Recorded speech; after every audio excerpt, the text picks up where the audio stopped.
Hello friends, అందరికీ నమస్కారం. మా కిచెన్కి స్వాగతం. ఈరోజు మనం ఎంతో టేస్టీగా ఉండే చికెన్ పులుసు ఎలా తయారు చేయాలో నేర్చుకుందాం.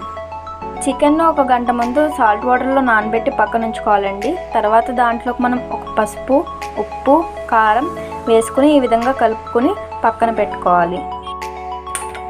ముందుగా మనం స్టవ్ ఆన్ చేసుకుని కుక్కర్ పెట్టి దాంట్లో కొంచెం ఆయిల్ వేద్దాం.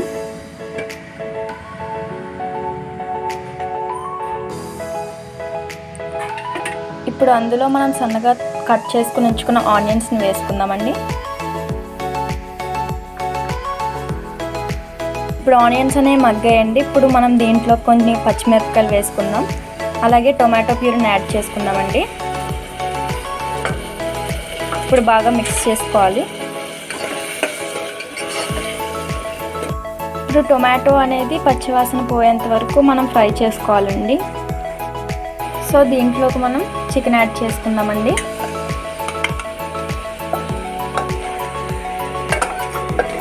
దీంట్లోకి మనం ఇప్పుడు అల్లం వెల్లుల్లి పేస్ట్, ధనియాల పొడి, జీలకర్ర పొడి, ఇంకా అలాగే చికెన్ మసాలా యాడ్ చేసుకుని బాగా మిక్స్ చేసుకుందామండి. సో చికెన్ అనేది ఇలా ఉడుకుతున్నప్పుడు ముందుగా నానబెట్టి ఉంచుకున్న చింతపండు రసాన్ని దీనిలో యాడ్ చేద్దామండి.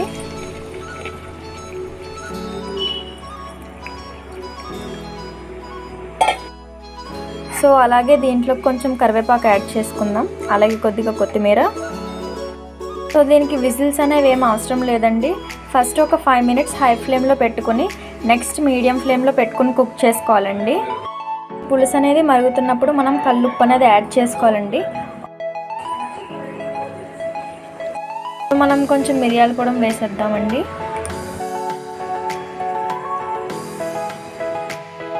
ఇప్పుడు చికెన్ పులుసు అనేది రెడీ అయిపోయిందండి. ఇప్పుడు మనం కొత్తిమీరతో గార్నిష్ చేసి స్టవ్ ఆఫ్ చేసుకుంటే అంతేనండి.